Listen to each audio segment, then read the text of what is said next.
All right, with this unit, we want to remember a couple of the key monopolists, or you might hear them called captains of industry. Critics might call them robber barons of this age. So we already talked about the Vanderbilt family, Cornelius Vanderbilt, with the railroad industry. The steel industry, you really want to remember Andrew Carnegie or Carnegie. Oil industry, you want to remember John Rockefeller.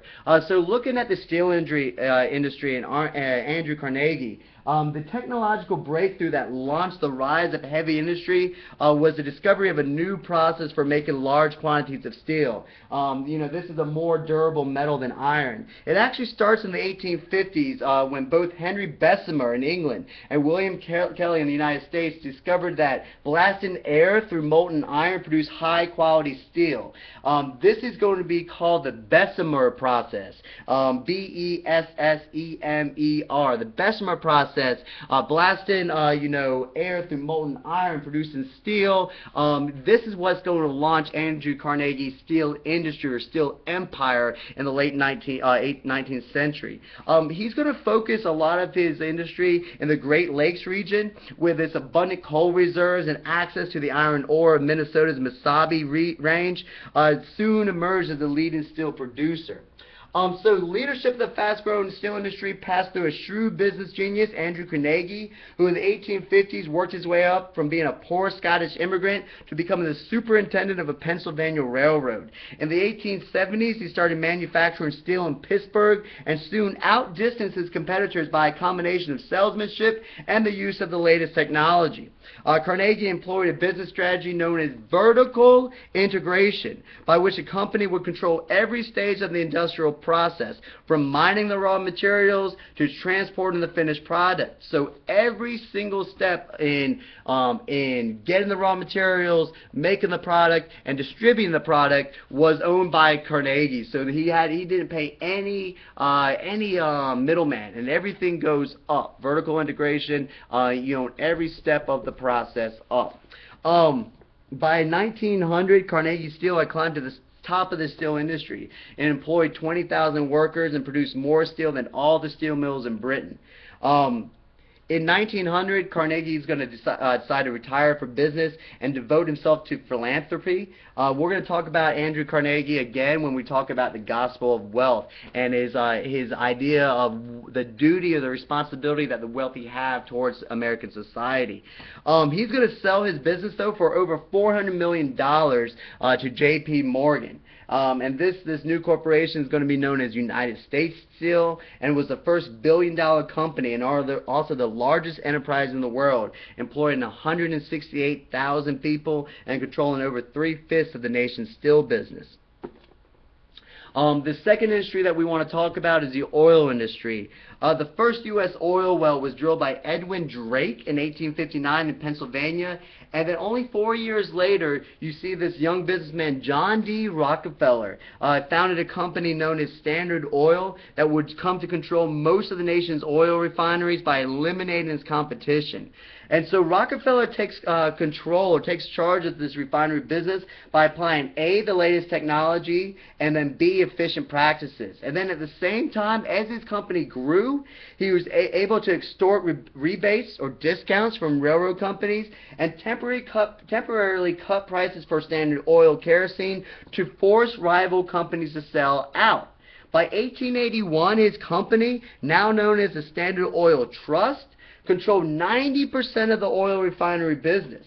The trust that Rockefeller put together consisted of the various companies he had acquired, all managed by a board of trustees that Rockefeller and Standard Oil controlled.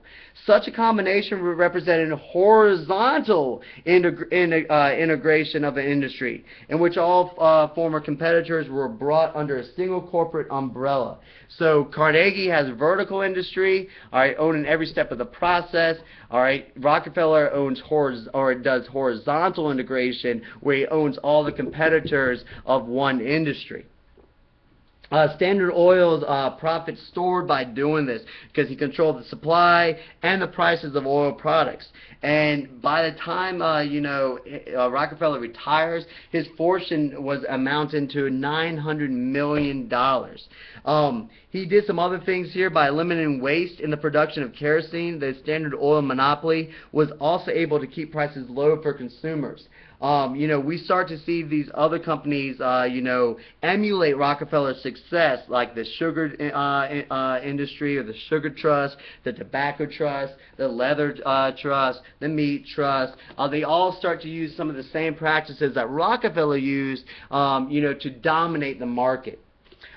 You start to see here, because of things like the oil industry and the steel industry, these trusts, these companies that own or control an entire industry, you start to see this antitrust movement. And these trusts came under widespread scrutiny and attack in the late 1880s. This is the blowback from this industrial expansion.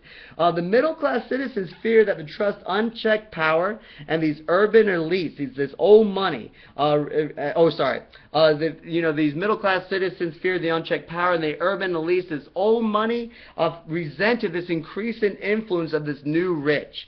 After failing to curb the trust at the state level, you see that reformers finally started to move to Congress, and they passed something called a Sherman Antitrust Act in 1890. This essentially outlaws any trust or monopolies, anything that restrains trade or commerce. Now, we see that we have a law against monopolies on the books. However, the problem again, it had no teeth. It wasn't going to be effective. It was too vaguely worded to stop the development of trust in the 1890s. And then I mentioned previously before, you start to see the Supreme Court. If it was actually taken to the Supreme Court, you saw that the court itself ruled on the side of monopolies. A great, example is in 1895. You see the United States versus the E.C. Knight Company ruled that the Sherman Antitrust Act could be applied only to commerce, not to manufacturing. And so, as a result, we see the U.S. Department of Justice, they just secured a couple or a few convictions until the law itself was strengthened by the Progressive Era. And with the Sherman Antitrust Act, the first president that we're really going to see put some teeth into the law will be Theodore Roosevelt. And I mentioned that earlier. He's going to take that Sherman Antitrust Act and attack the railroads and other trusts as well. In the next video, we'll start to talk about laissez-faire capitalism. This idea of government regulation of business, was alien, and that we saw government really take a hands-off or let it be approach when dealing with business, which is really what laissez-faire capitalism is. We'll also talk about some conservative economic theories, that had been, really started by Adam Smith in 1776 with The Wealth of Nations, and elaborate on what does social Darwinism mean. How does Herbert Spencer take Charles Darwin's theory of evolution in nature and apply it on a social level? And then we'll also start to see, the effect that this increase of wealth had on some of these major businesses or captains of industry with the gospel of wealth.